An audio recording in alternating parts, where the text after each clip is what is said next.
चलिए अब हम लोग जो नेक्स्ट टॉपिक जो शुरू करने हैं, हमारा टॉपिक नंबर जो है वो हमारा क्या है, थर्ड नंबर टॉपिक है, जो क्या है हमारा वॉल्यूम है। अब ये वॉल्यूम को देखते हैं। पहला हमने टॉपिक देखा था जो हमारा यूनिट था, यूनिट पे हमने बहुत सारा काम किया था, जो जूल पे किए थे, ठीक है ना, उसका न्यूटन पे किए थे, फिर पास्कल पे किए थे, उनमें सब चीज़ हमने डिटेल में देखा था, फिर मास एंड वेट में डिफरेंस देखा था। अब जो हमारा जो नेक्स्ट टॉपिक है वॉल्यूम है, देखो बुआ, अब ये वॉल्यूम का कॉन्सेप्ट जो होता है ना, यहीं से तुम्हारा क्या होता है ना, तुमको सब चीज़ जानने को मिलेगा। वॉल्यूम हम जनरली जो हम लोग 9th में पढ़ते हैं वो ये वॉल्यूम नहीं है, यहाँ पर थोड़ा डिफरेंट वॉल्यूम पढ़ेंगे। ऐसा नहीं कि बस वॉल्यूम टॉपिक देखे बस 9th में, वो नहीं, यहाँ कुछ अलग चीज़ देखने वाले हम लोग। तो अब सबसे पहले बात करते हुए हम लोग वॉल्यूम देखो, तो सबसे पहले लिखेंगे फॉर्मूला, मतलब वॉल्यूम होता क्या है, ठीक है ना। तो सिंपल से फॉर्मूला ऑफ वॉल्यूम, देखो बुआ, फॉर्मूला ऑफ वॉल्यूम की जब बात करेंगे तो हम इसको हमने प्रीवियस जब यहाँ पे यूनिट डायमेंशन में देखे थे, ये लेंथ का क्या था बुआ, ये लेंथ का तुम्हारा क्यूब था, ये पढ़े हो अभी जस्ट हम लोग, ये प्रीवियस डीपीपी भी बनाए वहाँ पे। तो अब देखो, अगर हमने फॉर्मूला ऑफ वॉल्यूम हमने लिख दिया लेंथ का क्यूब, कोई प्रॉब्लम नहीं है ना।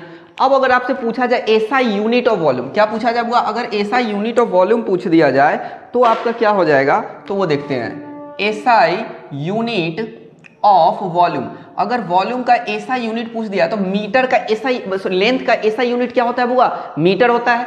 तो लेंथ का मीटर होगा तो हमने यहाँ पे मीटर लिख दिया, और इसका कितना पावर है, 3 पावर मतलब क्यूब है, तो अब एग्जैक्टली में क्या होगा बुआ, मीटर क्यूब आ जाएगा। तो सिंपल से अगर पूछा जाए ऐसा यूनिट ऑफ वॉल्यूम क्या आ जाएगा, तो आपका आ जाएगा बुआ मीटर क्यूब आ जाएगा। अब देखो ये तो हमने ये मीटर क्यूब आ गया। अब एक चीज ध्यान दीजिएगा बुआ, अब हम लोग वॉल्यूम किसका पढ़ते हैं, अगर वॉल्यूम का कॉन्सेप्ट देखोगे तो तुम वॉल्यूम ऑफ किसका, पहला सॉलिड का पढ़ सकते हो, ठीक है ना, दूसरा तुम लिक्विड का पढ़ सकते हो बुआ, और देखो इसी लिक्विड में गैस भी डाल सकते हो। क्यों, देखो बुआ, अगर एग्जैक्टली गैस का वॉल्यूम हम नहीं नाप सकते, ठीक है ना, गैस का वॉल्यूम जो होता है ना वो लिक्विड में ही कैलकुलेट करेंगे, मतलब गैस को कंप्रेस कर देंगे और फिर वो कंप्रेस करने के बाद क्या होता है, लिक्विड में आ जाता है, तो हम लिक्विड में ही करेंगे। तो अब देखो इसका जो यूनिट जो हमारा आया वो मीटर क्यूब आया, समझ में आया ना, ऐसा यूनिट जनरली में मीटर क्यूब आया। और क्या क्या यूनिट हो सकता है, सेंटीमीटर क्यूब हो सकता है, मिलीमीटर क्यूब हो सकता है, ठीक है ना, उसके बाद हेक्टोमीटर क्यूब हो सकता है, बहुत सारे यूनिट हो सकते हैं, ठीक है ना। उसके बाद अगर लिक्विड की बात करेंगे तो यहां पर तुम क्या लीटर लिख सकते हो, मिलीलीटर लिख सकते हो, समझ में आना, सेंटीलीटर लिख सकते हो। तो ये जितने भी है ये आपके यूनिट हैं, या गैस को क्या करेंगे हम लोग, कंप्रेस कर देंगे तो वो क्या आ जाएगा, लिक्विड में आ जाएगा, और जब लिक्विड में आ जाएगा तो उन लिक्विड के यूनिट लीटर हो सकता है, मिलीलीटर हो सकता है, सेंटीलीटर हो सकता है, हेक्टोलीटर हो सकता है, उसके बाद बहुत सारा यूनिट हो सकता है, नैनोलीटर हो सकता है, फेम्टोलीटर हो सकता है, पिकोलीटर हो सकता है, कुछ भी हो सकता है, लेकिन हमें उतना नहीं, हमें एक से कन्वर्जन पॉइंट। अब यहां पर सॉलिड का मीटर क्यूब हो सकता है, सेंटीमीटर क्यूब हो सकता है, मिलीमीटर क्यूब हो सकता है, हेक्टोमीटर क्यूब हो सकता है, समझ में आया ना बात। तो ये जितने भी यूनिट है तो ये आपके सॉलिड के यूनिट हो गए, ये लिक्विड के यूनिट हो गए। तो अब हमको अदर यूनिट देखेगा, हम सिंपल से लिखते हैं ना, other unit of volume. Other unit of volume कहने का मतलब ये लिक्विड वाली बात करेंगे, किसकी बात करेंगे, लिक्विड में जो रहेगा। तो उसके लिए हम लोग लिखते हैं बुआ, एक्चुअली में हम लोग लीटर लिखते हैं। कौन सा अदर यूनिट हो जाएगा तुम्हारा, लीटर हो जाएगा। एल फॉर यहाँ पर क्या लिख सकते हैं, लीटर लिख सकते हैं, एल फॉर लीटर, मिलीलीटर भी लिख सकते हो, कोई दिक्कत नहीं है। चलो यहां तक समझ में आ गया। तो ये हमको पढ़ना है। अब इसको कन्वर्ट करके हमको इसमें कन्वर्ट करना है, इसको इससे, मतलब इससे हम इसमें जा सकते हैं, इससे इसमें जा सकते हैं, तो उन्हीं को हम बेसिकली देखते हैं। चलो बुआ, अब एक एक्सपेरिमेंट करते हैं तो हमको पता चल जाएगा एक्सपेरिमेंटली। अब देखो बुआ, अब एक्सपेरिमेंट करो। अगर देखो बुआ तुम 1 सेंटीमीटर क्यूब एक बनाओ, ठीक है ना, अगर 1 सेंटीमीटर की क्यूब, 1 सेंटीमीटर क्यूब में कितना मिलीलीटर होगा, ठीक है ना, क्वेश्चन पूछा गया 1 सेंटीमीटर क्यूब में कितना मिलीलीटर होगा, तो तुम बचपन से रटे होगे 1 मिलीलीटर होगा। लेकिन अब देखो इसको प्रैक्टिकली करके देखना बहुत जरूरी है। आप लोग क्या करें, बचपन में ये 9th 10th में ना वो एक छोटा सा क्यूब बनाते होगे, वो जो कार्डबोर्ड होता है ना उसका क्यूब बनाते हैं, तो वैसे ही हम लोग क्या करते हैं ना, 1 सेंटीमीटर नाप के क्यूब बनाओगे बुआ, ऐसा एग्जैक्ट ऐसा बनाओगे, पेपर का जो आप लोग सीखे होगे वैसा बनाओगे, और उसमें क्या करोगे ना, लिक्विड को पोर कर दोगे। ये क्या होगा, ये आपका क्यूब होगा। इसको थोड़ा सा अगर जूम करके देखोगे बुआ, अगर इसको हम जूम करके देखें तो जूम करके देखो तो ये जो होगा ना, ये लगभग इस प्रकार का होगा तुम्हारा एग्जैक्ट में, देखो बुआ। तो हम इसको जूम कर दिए, मतलब कि अब देखो वो ये एक क्यूब है और इसमें ये क्यूब है, इसका जो है 1 सेंटीमीटर, ये सबका 1 सेंटीमीटर, इतना लिखने से अच्छा है हम अगर लिखें तो L equal to B equal to H equal to A equal to 1 centimetre. समझ में आया ना? मतलब इसमें कहीं भी जाओगे किसी का भी हाइट, लेंथ, ब्रेथ, हाइट सब 1 सेंटीमीटर क्यूब होगा। तो इसमें जो अमाउंट, ठीक है ना, जो वॉल्यूम ऑफ लिक्विड कंटेन होगा, याद रखोगे, जो वॉल्यूम ऑफ लिक्विड कंटेन होगा वही इसका क्या हो जाएगा बुआ, वॉल्यूम हो जाएगा। या तुम बोल सकते हो अमाउंट ऑफ लिक्विड जो इसमें रहेगा वही क्या हो सकता है तुम्हारा बुआ ये। तो जब इसको 1 सेंटीमीटर क्यूब का तुम बनाओगे कार्डबोर्ड से, ठीक है ना, और उसमें तुम ड्रॉप बाय ड्रॉप वाटर को डालोगे तो उसमें जितना वाटर कंटेन होता है ना वो 1 मिलीलीटर होता है। कितना होता है बुआ? 1 लीटर। तो ये डाटा आपको एक्सपेरिमेंटली करना है और उसको देखना है, क्योंकि अगर ये डाटा तुम देख लिए ना तुम्हें कन्वर्जन में कोई प्रॉब्लम नहीं आएगा। तो हमको इस एक्सपेरिमेंट से केवल ये प्राप्त करना है 1 centimetre cube is equal to क्या होता है 1 ml। कैसे प्राप्त करना है उसको जाएंगे हम लोग, मेजर करेंगे, देखेंगे तो यहाँ पे पता चल जाएगा 1 सेंटीमीटर। ये डाटा केवल हमको पता चल गया। चलिए अब इसको जल्दी से नोट कर लीजिए, इसको इरेज करेंगे फिर हम लोग आगे बढ़ते हैं। चलिए इसको इरेज कर देते हैं। अब देखो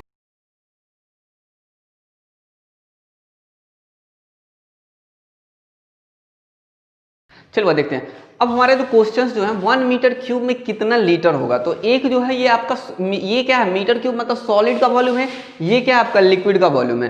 तो सॉलिड के वॉल्यूम में से लिक्विड के वॉल्यूम में कैसे कन्वर्ट करोगे। तो देखो वो अभी जो हमें एक्सपेरिमेंट किए हैं उस एक्सपेरिमेंट में क्या देखे हैं बुआ, since 1 centimetre cube equal to क्या देखे बुआ 1 मिलीलीटर। ये कॉन्सेप्ट अभी देखे हमने। चलो ये कॉन्सेप्ट हमने देखा। चलो अब इस कॉन्सेप्ट देखो, इसको डायरेक्टली हम कितना भी तोड़ेंगे तो नहीं आ पाए क्योंकि 1 मीटर क्यूब है, यहां पर ये सेंटीमीटर क्यूब है। तो सोचो अगर इस C को किसी भी हाल में रिप्लेस कर दे तो यहां पर मीटर आ जाएगा और ऑटोमेटिक यहां पर क्या आ जाएगा तुम्हारा मिलीलीटर है। तो इस M को फिर रिप्लेस कर देंगे तो क्या आ जाएगा, लीटर आ जाएगा। मतलब तुमको C और M को लेफ्ट हैंड साइड में तुमको C को रिप्लेस करना होगा, राइट हैंड साइड में तुमको M को रिप्लेस करना पड़ेगा, तो तुमको इसका डाटा मिल जाएगा यहाँ पे। चलिए हुआ, अब हम इस डाटा को लेके चलते हैं, ठीक है ना। अब देखो चूंकि 1 centimetre cube equal to 1 ml है, दोनों डाटा को लेके चलते हैं। देखो इसको लास्ट में कन्वर्ट करेंगे, पहले इसको कर लेते हैं। देखो भाई हमेशा याद रखना ये पावर जो होता है ना ये C पे भी होता है। क्यों C पे होता है?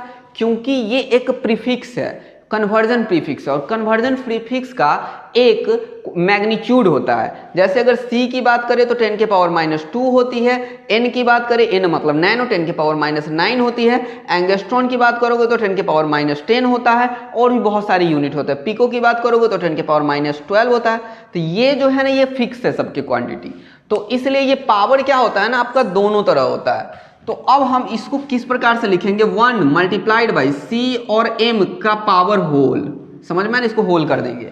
अब इसको जब तुम तोड़ोगे बुआ, इसको यहां पर तोड़ते हैं, तो अब C की वैल्यू पुट करो, तो C इंटू C की वैल्यू कितनी होती है 10 के पावर -2 इंटू मीटर। अब इसका पावर होल, इसको इधर में 1 ml ही होगा, ये ml। अब इसको कन्वर्ट क्या करोगे, ml रहने दो, ये कन्वर्जन फैक्टर है। अच्छा इसको छोड़ दो, इधर राइट में हम केवल LHS लेके चलते हैं। चलो अब देखते हैं हम लोग यहां पर क्या आ जाएगा, 1 इंटू 10 के पावर -6 मीटर क्यूब। समझ में आया ना, कितना आ गया 1 इंटू 10 के पावर -6 मीटर क्यूब। अब यहां पर ml, फिर यहां पर ये ml, इधर राइट हैंड साइड में तुम लिखते चलो, यहां पर क्या आ जाएगा तुम्हारा ml। अब देखो ये जो क्वांटिटी है ये तो मैग्नीट्यूड है यहां से यहां तक, इसको हम इधर भेज देंगे।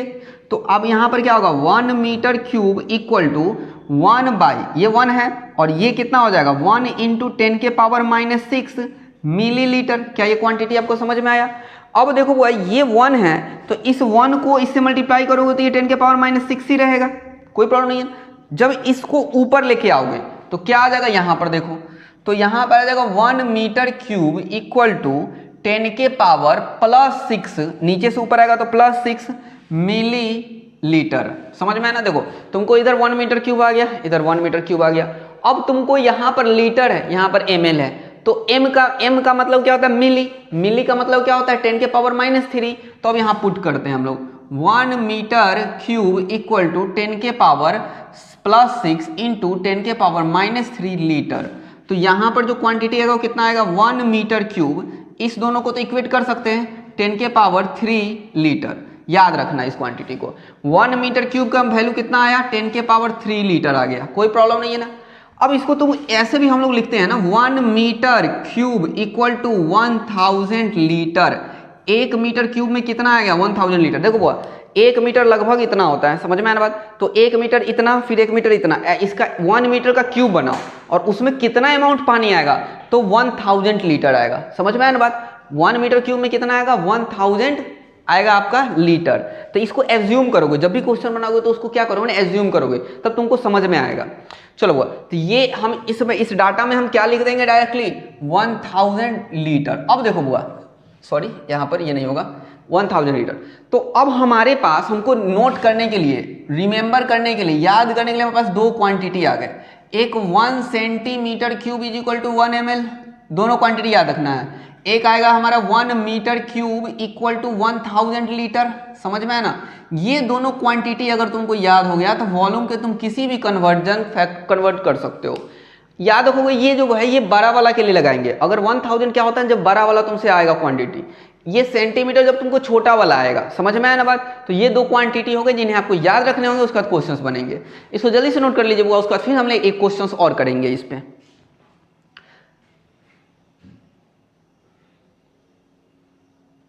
चलिए वो अब इसको हम इरेज करते हैं। पहला क्वेश्चन हमने सॉल्व कर लिया, हमारे पास ये दोनों केवल याद रहना चाहिए। चलिए वो अब देखो हमारे पास क्या था, 1 सेंटीमीटर। अगर मान लो तुमसे एक क्वेश्चन पूछा जाए यहाँ पर 25, देखो ध्यान सुनो, 25 मेगा एम क्यूब, ठीक है ना। इसका मतलब क्या होता है ना, mega metre cube. 25 mega metre cube में कितना तुमसे लीटर होगा, समझ में आया ना बात। तो अब देखो वो मेगा है, मतलब कि क्वांटिटी बड़ा है, 10 के पावर 6 होता है मेगा का वैल्यू। तो कौन सा फैक्टर यूज करोगे, ये वाला फैक्टर, नीचे वाला, समझ में आया ना बात। ऊपर वाला से भी आएगा लेकिन उसमें कैलकुलेशन और लंबा चला जाएगा, नीचे वाला। तो अब तुम लिखोगे, तुम यहाँ पे लिखोगे since 1 metre cube equal to 10,000 litre. ये क्वांटिटी हमको यूज करना है क्योंकि ये क्वांटिटी क्या है बुआ, बड़ा वाला। इससे भी करेंगे तो आ जाएगा। अब देखो इस क्वांटिटी, ये जो तुमको LHS में जो दिया हुआ है लेफ्ट हैंड साइड में 25 मेगा मीटर क्यूब, इसमें ये m को हटा के केवल हमको 1 मीटर क्यूब ले आए। तो अगर देखो इसका कहने का मतलब ये होता है ना, अगर 1 मीटर क्यूब है तो ये 10,000 लीटर है, 2 मीटर क्यूब है तो 2000 लीटर है, 3 मीटर क्यूब है तो 3000 लीटर है। को किसी भी प्रकार से हम इसको कैलकुलेशन करके हम अगर केवल मीटर क्यूब में ले आए तो हम इसे कन्वर्ट कर सकते हैं ये डाटा से। समझ में आ रहा है आप लोग को।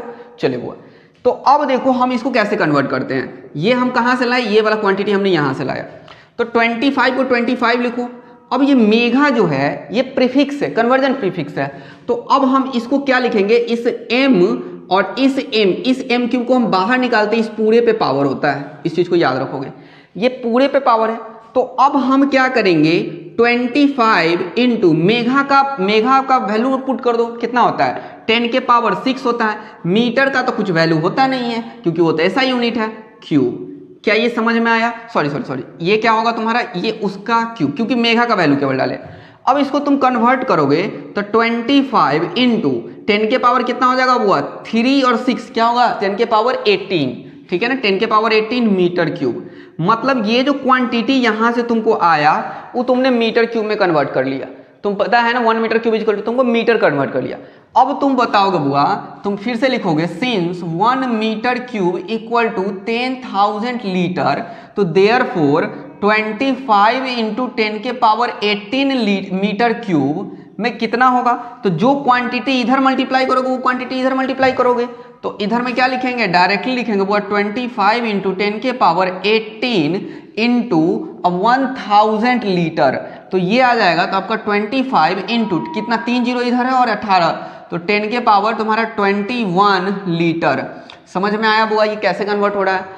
तो आपका डाटा क्या आया, अगर 25 मेगा मीटर क्यूब हो तो उसका मतलब क्या होता है 25 इंटू 10 के पावर 21 लीटर।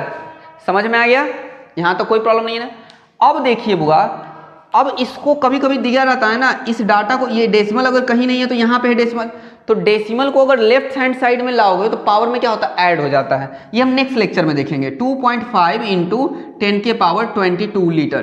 तो आपको ये भी आंसर सही है, ये भी आंसर सही है। ये आंसर क्या है कि स्टैंडर्ड फॉर्म में होता है, साइंटिफिक नोटेशन में होता है। तो अब दोनों आंसर सही है, तो यहाँ पर आपको क्या मिला, ये डाटा मिल गया।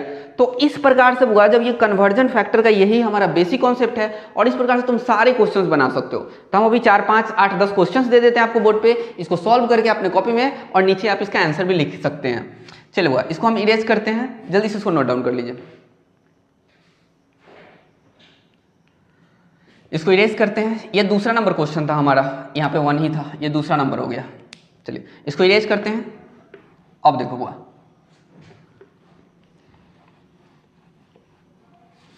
चलो अब सबसे पहले क्वेश्चन देखते हैं ना। वो देखो अब यहाँ पे क्या हो, तुमसे क्वेश्चन नंबर मान लो 3, क्वेश्चन नंबर 3 में तुमसे पूछा ना 25 सेंटीमीटर क्यूब, ध्यान से देखते चलोगे, इक्वल टू डैश मिलीलीटर। पहला क्वेश्चन कन्वर्ट करोगे। क्वेश्चन नंबर 4, अगर मान लेते हैं 29 hectometre cube equal to dash litre. Question number 5, ठीक है ना बुआ। अब देखते हैं ना 2.5 किलोमीटर क्यूब, स्मॉल के है बुआ, ये kilometre cube is equal to dash ml, समझ में आया ना। क्वेश्चन नंबर 6 में हम लेते हैं ना 950 nano metre cube equal to dash litre. Quantity बहुत ज़्यादा भी आएगा तो कोई प्रॉब्लम नहीं होना चाहिए, ठीक है ना। क्वेश्चन नंबर 7 में, ठीक है ना, क्वेश्चन नंबर 7 में देखते हैं ना 495 deca metre cube equal to dash litre, समझ में है ना, या मिलीलीटर कर दो। क्वेश्चन नंबर 7 में तुमसे पूछा जाएगा 9, चलो बाइक में दिया रहता है, वो देखते हो ना तुमको 100 सीसी बाइक में कितना लीटर। चलो बहुत अच्छा क्वेश्चन है। अब देखो भाई यहाँ पे 100 सीसी क्या होता है ना, जो इंजन होता है ना वो, उसमें एक पिस्टन होता है, ठीक है ना, जो ऐसा तुमको दिखता है, और इसमें एक ऐसा रहता है, ये क्या करता है ना, ये इसके अंदर में एक छोटा सा बॉक्स रहता है और ये ऊपर नीचे करते रहता है, समझ में आया ना बात।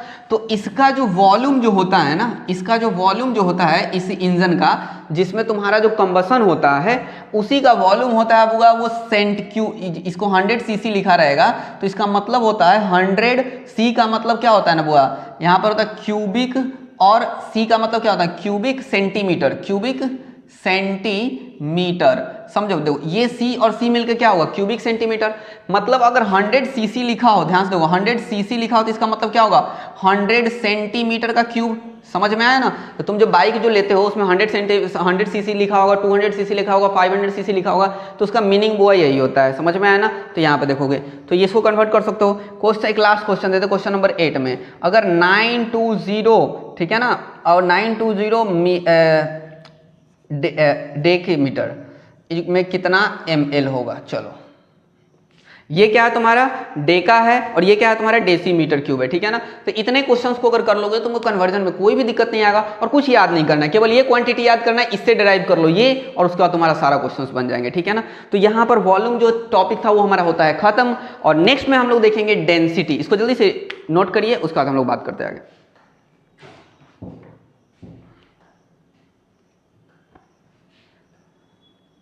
चलो इसको इरेज करते हैं हम। अब एक देखो 4th नंबर टॉपिक जो है हमारा वो है हमारा डेंसिटी। कौन सा टॉपिक है वो आपका डेंसिटी। डेंसिटी देखेंगे, उसके बाद हमारा टेम्परेचर होगा, उसके बाद हमारा ये टॉपिक खत्म हो जाएगा। चलो अब देखो 4th नंबर टॉपिक में हम लिख देते हैं डेंसिटी। देखो बुआ डेंसिटी क्या होता है, तो इसको क्या कर सकते हैं, डेफिनेशन पहले देख लो, ठीक है ना। It is defined as mass per unit volume, समझ में आया ना। डेंसिटी को कैसे डिफाइन करेंगे बुआ हम लोग, मास पर यूनिट वॉल्यूम। तो अब देखो यहां पर तुमको डेंसिटी, फॉर्मूला ऑफ डेंसिटी लिखो, क्या लिखोगे, formula of density. Formula of density क्या लिखोगे, तो डेंसिटी का क्या होता है बुआ, मास बाई वॉल्यूम, समझ में आया ना। अब तुमसे पूछा जाए SI unit of density, SI unit of density. देखो वही कुछ नहीं करना है, मास का SI unit of mass, formula में क्या लिखोगे, SI unit of mass divided by SI unit of volume, SI unit of volume. देखो बुआ, अगर SI पूछे तो दोनों SI कर दो। अब बताओ SI यूनिट ऑफ मास क्या होता है, kg। SI unit of volume क्या होता है, मीटर क्यूब। समझ में आया ना? तो इसको हम क्या लिख सकते हैं बुआ, दूसरे फॉर्म में kg मीटर क्यूब का इनवर्स। समझ में आया ना? क्या लिख सकते हैं, kg मीटर क्यूब का inverse. Other unit of density देख लेते हैं, अदर यूनिट ऑफ डेंसिटी। देखो बुआ, अब इसको और भी यूनिट हो तो क्या होता है ना, kg की जगह पे क्या होता है ना,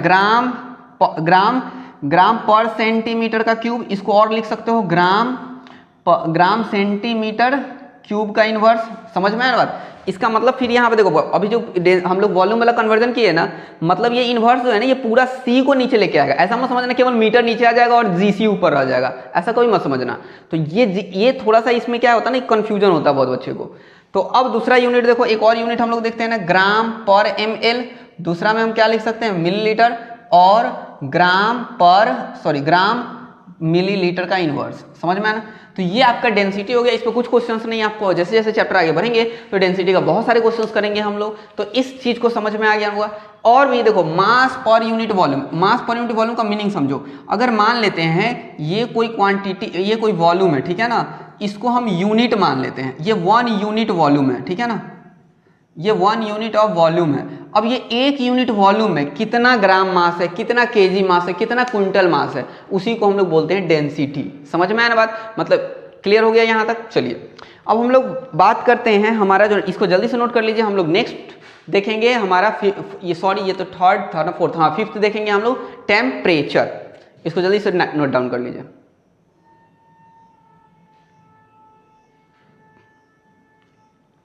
चलो नोट कर लिए, इसको इरेज करते हैं।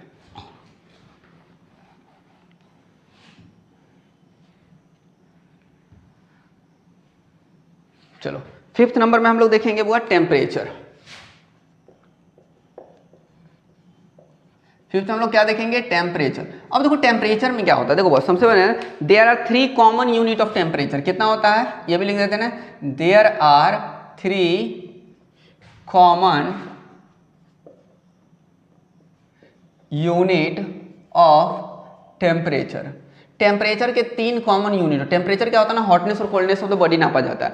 3 कॉमन यूनिट है, लेकिन ऐसा यूनिट कौन सा होगा वो भी बताते हैं। 3 कॉमन यूनिट है, तो सबसे पहला में क्या लिखेंगे, डिग्री सेल्सियस। इसको क्या लिखेंगे, पूरा फुल नेम लिख देते हैं, डिग्री सेल्सियस। डिग्री सेल्सियस, समझ में आया ना भाई, ये बहुत यूज होता है, डिग्री सेल्सियस होता है। उसके बाद हम लोग देखेंगे दूसरा नंबर में देखेंगे वो डिग्री फॉरेनहाइट। क्या लिखेंगे हम लोग, डिग्री फॉरेन, FAR, फॉरेनहाइट। एक बार स्पेलिंग आप लोग खुद चेक कर लीजिएगा फॉरेनहाइट का। ये क्या होगा, डिग्री फॉरेनहाइट हो गया। और तीसरा नंबर में हम लोग देखेंगे बुआ, डिग्री केल्विन नहीं होता, केवल केल्विन होता है। कौन सा होता है, केल्विन होता है। समझ में आया ना? तो ये 3 कॉमन यूनिट है। और याद रखना ये वाला बंदा है ना, ये SI यूनिट ऑफ टेम्परेचर है। SI यूनिट ऑफ टेम्परेचर वो क्या है तुम्हारा, केल्विन है। इसको याद रखोगे, ठीक है ना। पहले ये तीनों लिख लो, उसके नीचे ये लिख लेना, ठीक है ना। केल्विन क्या होता है तुम्हारा बुआ, ये R नहीं होता है यहाँ पे, I think FAHREN, FAH Fahrenheit. चलो अब देखो बुआ, ये डिग्री केल्विन होता है। तो अब देखो इस तीनों यूनिट अगर दे दिया जाए तो एक बार में कैसे कैलकुलेट कर दोगे। अगर तुमसे पूछ दिया डिग्री में केल्विन में दे दिया, पूछेगा फॉरेनहाइट में बताओ, पूछेगा सेल्सियस में बताओ, तो कैसे बताओगे। तो उसमें एक टेबल है, उस टेबल को याद रख लोगे, ठीक है ना।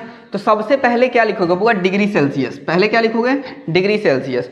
उस डिग्री सेल्सियस के बाद लिखोगे तुम Fahrenheit, degree Fahrenheit, degree Celsius, degree Fahrenheit, और फिर क्या लिखोगे, केल्विन लिखोगे। याद रखोगे, पहले हमने सेल्सियस, फॉरेनहाइट, फिर केल्विन लिखोगे, ठीक है ना। अब देखो बुआ, इसमें कुछ ऐड वर्ड नहीं करोगे। इसमें क्या होगा, F-32 को ऐड माइनस कर दोगे। इस पर क्या करोगे बुआ, इस पर तुम क्या करोगे, -273 कर दोगे। और देखो बुआ, इक्वल टू ऐसे कर दोगे। समझ में है ना। देखो बुआ, इसके पहले के नीचे 5 से डिवाइड कर दोगे। पहले के नीचे कितना से 5 से डिवाइड कर दोगे, दूसरे के नीचे 5 से डिवाइड कर दोगे, और तीसरे के नीचे तुम कितना से डिवाइड करोगे, 9 से डिवाइड कर दोगे। तो ये आया आपका, ठीक है ना, एक टेबल जिससे आप तीनों को कैलकुलेट कर सकते हो। चलो एक बार चेक कर लेते हुआ, अगर तुमसे पूछा जाए इस दोनों में कन्वर्जन, डिग्री सेल्सियस से आपको डिग्री फॉरेनहाइट में, तो देखो degree Celsius by 5 = degree Fahrenheit F-92/9। समझ में आया ना बात, ये है। तो अगर तुमसे पूछा जाए बुआ अगर डिग्री सेल्सियस को फॉरेनहाइट में कन्वर्ट करना है तो degree Celsius is equal to कितना हो जाएगा आपका, ये 5 ऊपर मल्टीप्लाई हो जाएगा तो सिंपल सी करना 1/9 इंटू में डिग्री फॉरेनहाइट माइनस 32, यहाँ पे 39 नहीं होगा 32 होगा। चलिए समझ में आया ना। तो ये एक फॉर्मेट है। अगर फॉरेनहाइट से तुमसे पूछ दिया जाए तो फिर कैलकुलेट कर लोगे। अब चलो डिग्री फॉरेनहाइट को इससे कन्वर्ट कर सकते हो, चाहे इससे देखो एक और फॉर्मूला निकाल सकते हो डिग्री फॉरेनहाइट। तो अब देखो अगर डिग्री फॉरेनहाइट पूछ दे तो भी कैलकुलेट कैसे करोगे, इसको क्रॉस मल्टीप्लिकेशन करके निकाल लोगे तो आप लोग खुद निकाल सकते हैं। एक हम इसका बता देते हैं तुमको, अगर डिग्री सेल्सियस, चलो यहाँ पे देखो degree Celsius by 5 equal to Kelvin minus 273/5, ये 5 से 5 कैंसिल हो जाएगा तो डिग्री सेल्सियस इक्वल टू क्या हो K माइनस 273। तो यहाँ से आपका टेम्परेचर का पूरा फंडामेंटल क्लियर है, जो भी टेम्परेचर है आप कैलकुलेट करके निकाल सकते हैं। यहाँ पर हुआ आपका बेसिक लेक्चर पूरा समाप्त हो गया बुआ। अब हम लोग फ्रॉम नेक्स्ट लेक्चर हम लोग देखेंगे सिग्निफिकेंट फिगर, फिर उसका कैलकुलेशन देखेंगे, फिर हम लोग एक देखेंगे कन्वर्जन फैक्टर, उसका खत्म हो जाएगा हमारा, ठीक है ना। तो आज के लिए इतना ही, दैट्स ऑल, थैंक यू।